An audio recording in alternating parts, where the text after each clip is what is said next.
ला ला ला ला। जय जोहार, जय छत्तीसगढ़ संगवारी मन। मैं नितिन दुबे आप पन्ना प्रणाम करत हूँ, जोहार करत हूँ।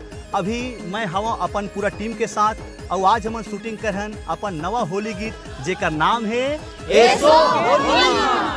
ये बहुत ही प्यारा गीत है और बहुत जल्दी आप मन ला ये गीत आप मन के बीच में आई। आप मन अपन मैं दुलार बना के रखू। बहुत प्यारा शूटिंग करे हन और हमारे संग में है ये गीत के जबरदस्त नवा एक्टर में लॉन्च करत हूँ करण वैष्णव और एक एक्ट्रेस मानसी महान और हमला तो जानत हो नितिन दुबे और मोर संग में आज के नवोदित मेलोडी क्वीन शर्मिला विश्वास जी, हमारे टीम के एंकर अतुल भैया, हमारे ड्रमर मुकेश जी, सत्यम भाई, दिनेश भाई और हमारे टीम के जेला हमन बहुत सीनियर सिंगर कथन शरद दास जी, पूरा टीम है। और कैमरा में है दीप्तांशु छड़ीमली जी और हमारे पोस्टर डिजाइनर राहुल विश्वकर्मा जी, हमारे टीम मैनेजर जीवन दास महन जी, हमारे युवा साउंड इंजीनियर मनीष चौहान जी, पूरा सबो झिन मिलकर हमन आप मन बर लेके आवत हन।